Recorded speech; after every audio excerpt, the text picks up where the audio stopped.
It is Sunday, June 16th, 2024. Oh my goodness, happy Father's Day to everybody out there. You know, and happy Father's Day to all of the women out there standing in the gaps for fathers. You know, it's not that it's commercialized, but it's nice to know that there's certain dates set aside to honor the people in our lives that we tend to take for granted. It's not that we mean to, it's that sometimes the experience base hasn't presented itself yet to acknowledge. So, mad props to everybody out there. And so, today's video, I'm going to be talking a bit about my biodata today. Usually, I like to have a topic that is authentic to me at that moment. A topic that is reminiscent of my experience basis. But I'm going to talk about my experience base as I have lived it. So, whenever my baby sister had passed away, she passed away at the age of 19, spent her 20th birthday in the morgue, and was found with a rope tied around her neck and her knees on the floor. There was a beam in the kitchen that the rope was tied to, and there was a pillow underneath her knees. And so Judge Edie Conley was out there, and you know, I remember that day so clear. I was in my paramedic program, and it was stressed. You just don't miss any of the classes. I mean, if you're concerned about the welfare of your own education, you might want to make sure that you're there for the classes. And so, but we were going over respiratory. I love respiratory. I love pulmonology. And I love cardiology. And so, during that very pronounced day, I got the call from Marcella. And she didn't even have to finish her sentence. So, I was in my student uniform. We wore uniforms to our class. And I had to bail. And it was like so low brow. It's like, you're leaving class? Really? After the that presentation of don't miss classes was still fresh and palpable in the atmosphere. But, you know, I had to go. And then so whenever I got to my mom's house, that's where, you know, my mom and Antonietta were living together, my baby sister. Judge Edie Conley had asked me, do you think she was placed there, or do you think that she put herself there? And I was like, I gave her an honest answer, I don't know, but everything just looked so fine on the surface. Everything was looking pretty hunky-dory. And then there were, I think, 2 reports from the neighbors that said they had seen 2 masculines in the driveway, and one was noted doing the mowing the lawn. My baby sister had mowed the lawn that day, and a boy had wrapped up mowing the lawn. And I never mentioned this before, but it's always been looming in the back of my mind. Whenever I'd gone to New Orleans, and actually Chalmette, where Tim was working, my ex-husband, and then we went to New Orleans, I always liked to pick up stickers. And so one of the stickers I thought was really cool was vampirefreaks.com.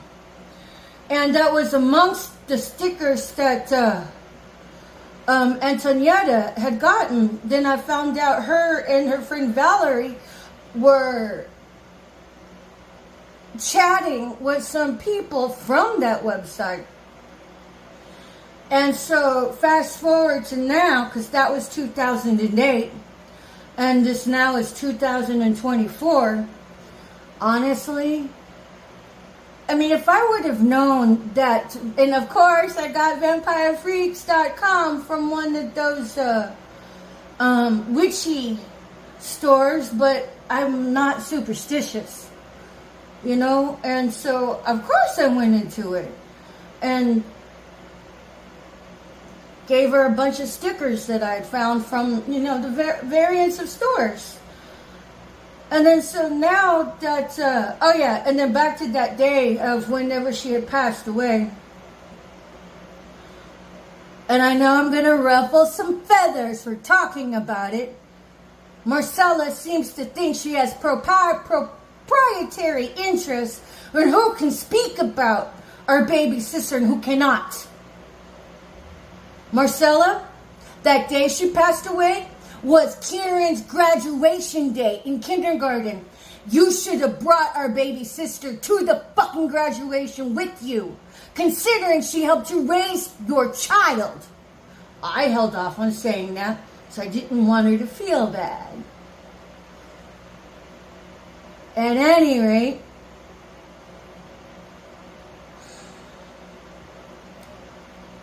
or it was some kind of academic setting.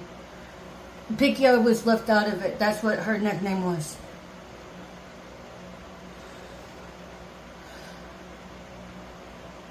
And then so, at any rate,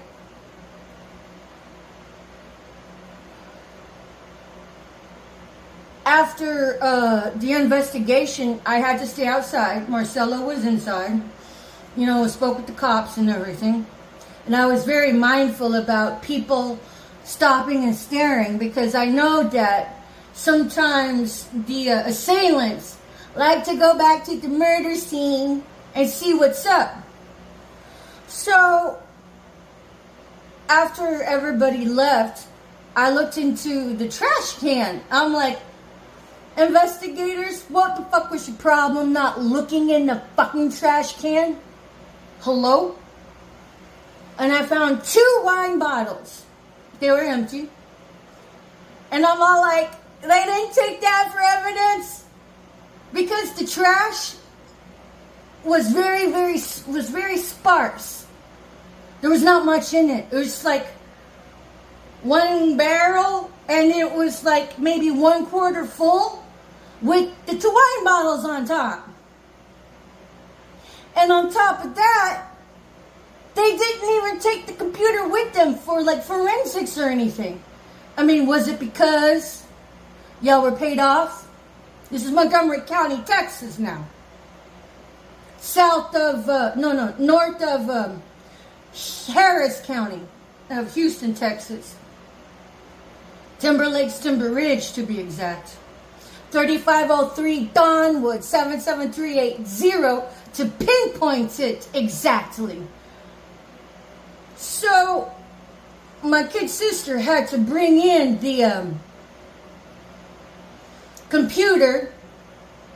She volunteered it. They didn't come and take it. And they sure as fuck didn't comb through the garbage and take obvious evidence. So whatever. Was it because she was a minority and female? My sister being adopted sister by my first cousin. Very Filipina looking.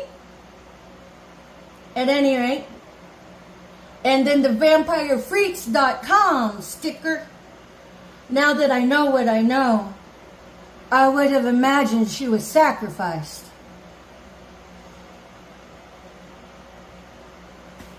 And in one of my dreams that I had was speaking with my kid sister. It wasn't just a dream.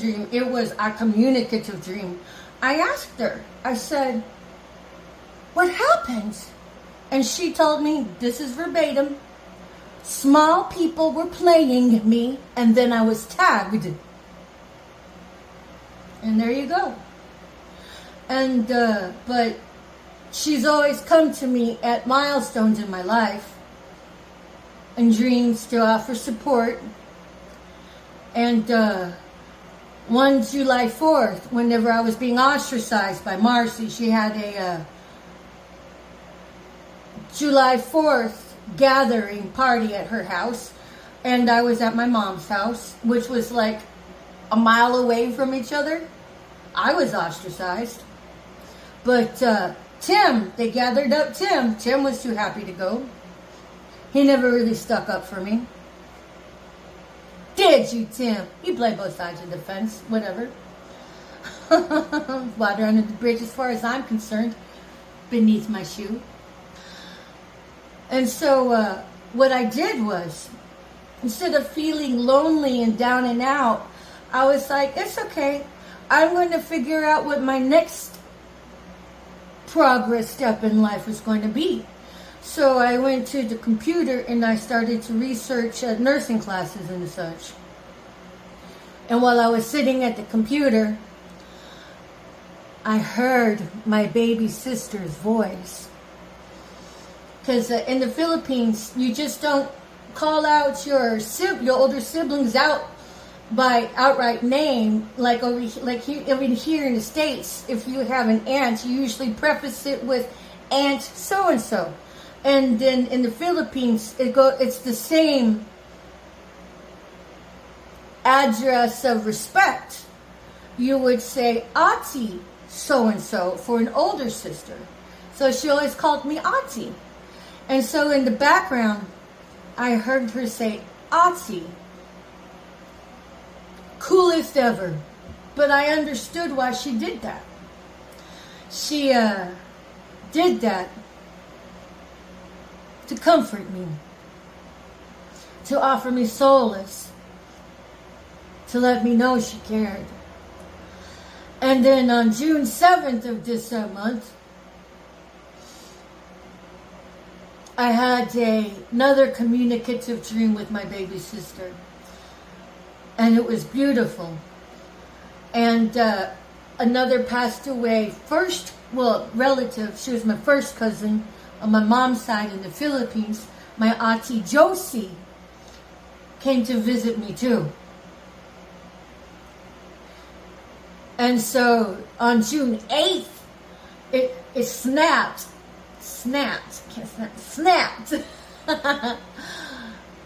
June 7th was my baby sister's birthday.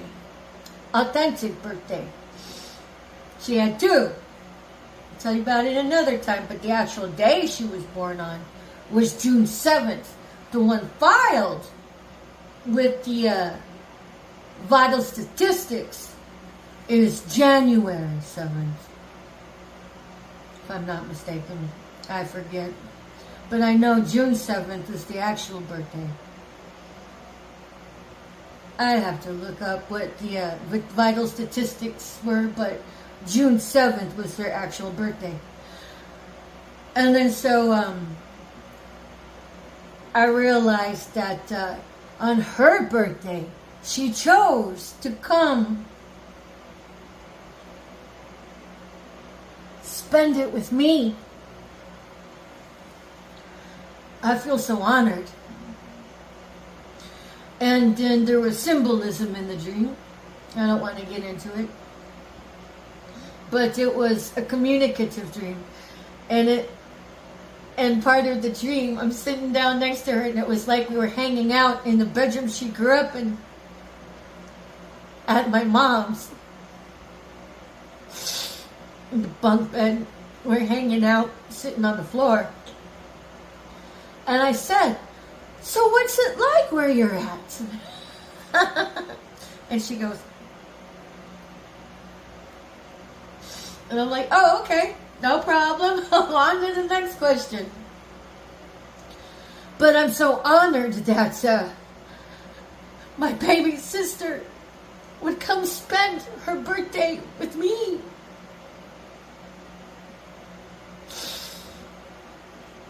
I find that so touching and so moving. I've never felt alone, and I've never felt lonely. And all of this time that the opposition, what's up, gangstalkers? You didn't think you'd get away without me mentioning you, right? What's up, witchy witches? What's up, corrupt justice? It's all over the ethers. Everybody knows everybody's business. And so, and then, I never felt alone. I never felt lonely. And I never was sad about it. I mean, I have moments of, I don't know what you would call it.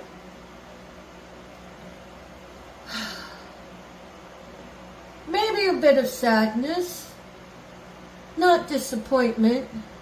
Or maybe it was disappointment I never felt, and maybe just little moments of sadness that were always fleeting. And most of the time, I was just happy. Because, you know why? Because in the law of attraction, it says, whatever you acknowledge, whatever you look at, the universe goes, oh, you looked at that. Have some more of it.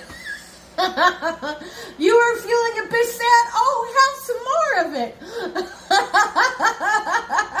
Oh, you got angry at that guy that sideswiped you emotionally, sucker punched you with his fucking psyop assignment with his family, and they were all heavily melanated.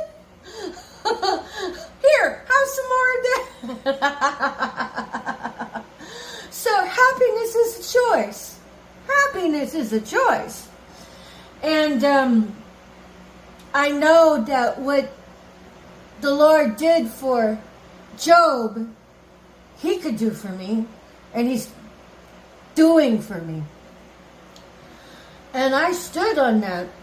And I'm going to give you guys a couple of secrets here. A couple of secrets of the sauce. Is that once you make up your mind about something, for better or for worse, the universe will offer you evidence of that. And then so, once I'd already had, it was not a matter of making up my mind, but it was a matter of walking in the steps of my decision making. And there's no vibratory frequency of it was kind of like a runner running a race, and it's like, I know my finish line is down that way, and I might have to go around the track a few times and not know, but I know that I know when this is done, bitch, it's done. That's where I've been in this whole time. So whenever someone says mind your vibe, that's the secret sauce, guys. That's the secret sauce. So it's not a luxury to feel disappointed. It's not a luxury to feel sad or downcast or whatnot. It is folly, Folly, to yourself. So anything that was unsavory, okay, so that's one of the secret sauce, is that anything you look at, it's going to be like, here, have some more of that. It's not to say you don't acknowledge its presence and act accordingly. It's to say that you look past it. It's kind of like loving somebody. Hold on a second. And then so when it comes to negative components within the context of your atmosphere in life, it's not to say don't acknowledge it. It's to say look past it in a healthy way and navigate around it. But whenever you create, I can't say create, whenever you manifest your feelings, carve out the picture of what it is you write in to your story and your timeline. So the best thing is that detach and observe. Detach and observe. And I've had a lot of time to think about that. So whenever the opposition thought it was isolating me, that was the illusion. That's where God wanted me. And then so that's part of the secret sauce right there. And so I had to be disciplined in what emotions I chose to entertain. And then so that was always a wax and wane work in progress, but I'm pretty good at choosing happy. Pretty good at it. Authentically happy. And then I would say there was another part of the secret sauce there. It'll come back to mind. But yeah. And okay, this is a huge component. So it's when they get me, I make the best of anything. I make the best of everything. Even though it wasn't my choice or decision making or my contriving that may have brought untoward events into my life, like these gang stalkers. They want me dead so they can capitalize off my carcass, because my carcass liquidated is actually $1 billion worth of organs. Can I take it to the bank? No. Can I get things on layaway? No. But these assholes tried pretty hard to unalive me for the $1 billion and all of the premeditated life insurance scam policies and whatnot. Fuck you guys, man. Fuck you, running. But here's the other thing, though. Is that, wait for it, it's life changing. It was for me. It was for me. Did a lot of sojourning and a lot of studies. I'm a philosopher sojourner. But okay, here's the deal. When you have these untoward experiences that come into your landscape, to your mindscape, and people that push their way into your timeline with their dastardly deeds, you know, with their throwing of the rocks and the hiding of the hands. I know every one of you bitches. Okay, like in my family and everything. I'm all like, how do you live with yourselves? Seriously. You know, be the bloody do-gooder. And then on like every Friday, you disappear and you go have your meetings with your little circus freak pedophiles, and that enables sex, molestation of children, human trafficking. How do y'all live with yourselves? Seriously. At any rate, whenever these ripe bastards elbow in their way with their PSYOP assignments, and I have to go, oh look, you're trying to oppress me. You filthy bitch. And then you train your toddler over there to do that too? The fuck is the matter with you? Generational curses, huh? So to break them, you justified them. So you were traumatized. So you're going over there and kick the person just because they're a targeted individual? Y'all are part of the problem, man. We need to redo the Nuremberg trials. At any rate. So, yeah, when these instances crop up in your timeline, and then sometimes I'm just like, oh, I look past it. I always do. I think of the upside of it. But here's the creme de la creme of secret sauce. Secret sauces. Is that be thankful for the contrast. So when you think of things and we put labels on things, so because that's how we identify the components within the context of our timeline, our story. The mumbo jumbo here is contrast, okay? There you go. Contrast, because like my mama always said, you cannot taste the sweet without the bitter. And so it is the challenges, the contrast, that shapes and sculpts us and gives rise to taste the honey in the land of milk and honey. And then but if you learn to be thankful for the contrast from a genuine heartscape, I mean, because you can lie to yourself, but bitches, the universe is going to call you out every time on it.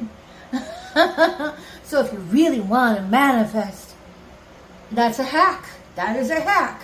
Because a lot of times it's kind of like, well, I cannot not notice that bitch over there leaving little triggers in the atmosphere to get my goats so they can have the money. They're really good at that in the library over at Linwood and whatever. Oh, don't even get me started on their kids. They tell their kids to do the PSYOP assignments and coach them right there in front of you. I'm like, whatever. Digress. But if you can truly be thankful for the contrast, it helps defray and be glad for it. That's the key word there. Remember, it's your emotions that sculpt your reality here. That sculpts the landscape of your reality and calls forth more of that goodness in your timeline. Because whatever you look at, the world's going to go, oh, here, have some more of that. Oh, you got really upset there when you stubbed your toe. Here, have some more of that. There's a lot of expletives. I know you must really like that. Because that's the key basis, that whatever you give your attention to, that's what you're going to draw in. So when all of these land mines were going off around me with all of the PSYOP assignments, yeah, every time they reload, that's a shift change. That's new meat. All right, send in the next set of tormentors. Come on, who's the next suicide squad up on deck? You gotta be ready. Yeah, the next suicide squad. Because they're planting those landmines of all of those PSYOP assignments. Y'all are filthy rat bastards. I'm going to tell you that right now. As in case you don't know, y'all are filthy rat bastards. Oh yeah, one of my dreams I had, there was this garbage can, and I was putting a dead rat in it, a white rat, right on top, all nice and neat, put the lid on it. There was like no effort. Figure out the symbolism in that. Easy peasy. And then but when you learn to be thankful for the contrast, even though when it's kicking your ass, come on, you can't stop now, kicking your ass. And then you're like, dear Jesus, thank you for the contrast. I appreciate it. And I always prayed, if I gotta go through this, let me learn what I can from it. Let this horrible infestation not go to waste in vain. Let me learn what I can from it. And guess what? In all of that, I prayed. I said, you know what? One of these days, I'm going to be flipping coin off your blood coin you flipped off of me. I know I'm sitting on a gold mine now, bitches!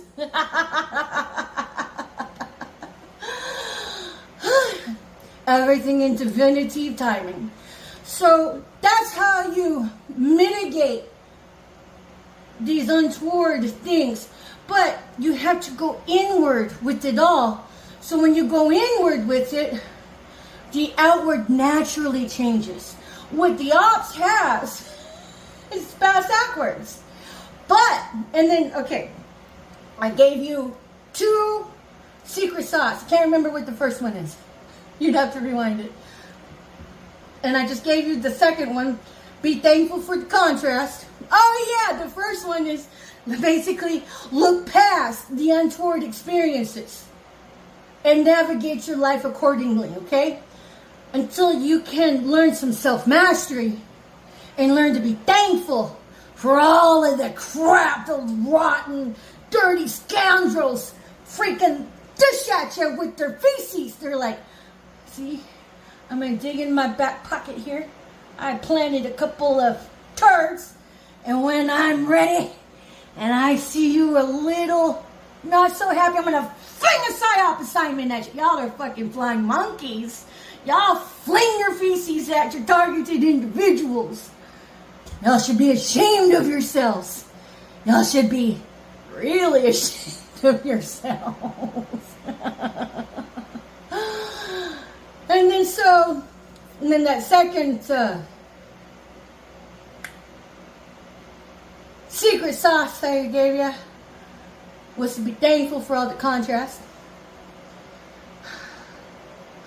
And it's not to give the contrast right to exist. It's to say, bitch, I made use of your ammo. Fuck you. Woo!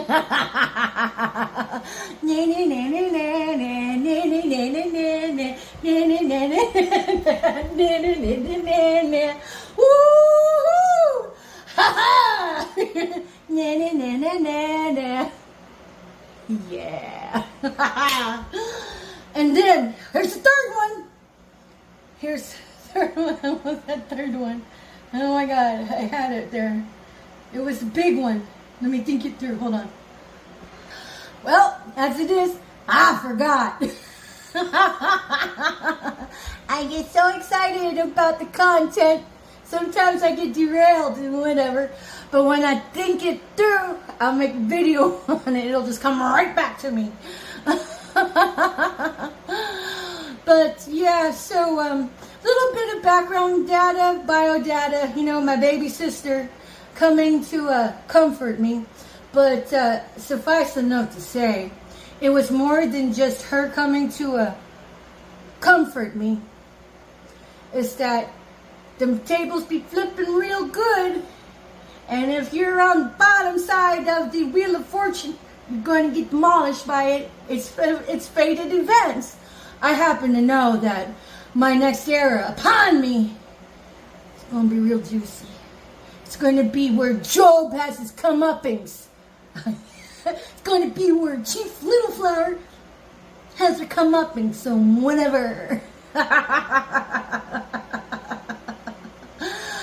And but suffice enough to say that anytime you rat bastards of the opposition thought I was alone, I have a whole infantry of angels, archangels, ancestors at my side. Yes, they so good to me. Oh my God, back in Houston, so I always give my problems to God. I always go to Him. And it's not to say I haven't cried, never cried. Shit, yeah, I have. And this one time that I cried while I was still in Houston at the Highway 6 RV resort, man, you guys, the staffing managers during my time there, y'all need to be drawn, quartered, and shanghaied for everything you guys allowed to have happen to me out there. With all of the gang stalking, all of the community organized harassment. At any rate, I fell asleep crying and praying, really going to God with it. And I was listening to a video. It was a Bible talk down to help you, talk you down from all of the anxieties and pressures of life. And then in my dream, I dreamt I was like, not in the pews, but it was like in a church-like setting where the choir would be. I mentioned one of my videos, I sang in my church choir as a kid in high school. Probably, in my early 20s too. I loved choir. I was a choir girl in a Catholic church. Man, y'all chose the wrong person to freaking come sideways at, bitches. I grew up in choir. I sang alto. At any rate, and in my dream was there was praise and worship, and I was crying. I was crying in my dream, but there were angels there that came to minister to me too, and it was just so beautiful. And when I woke up, I was so filled with hope, and my heart was refreshed. And I didn't know I was an earth angel at that time. So if you had told me there were earth angels, I'd be like, get out of here, whatever. Earth angels, right. So if you're on the fence about it, I don't blame you. But I'm not here to try and talk anybody into believing in earth angels. Fuck, I don't care what you believe.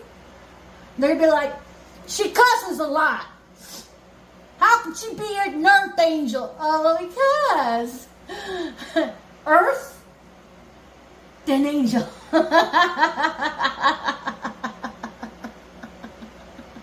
To me, they're expletives with vibrant buoyancy. And maybe one day I'll grow up and not do it so much. Especially with the crucifix on my chest. But my heart is in the right space, okay? And I'm going to be like, what was that third secret sauce? It's like so big and just so gargantuan.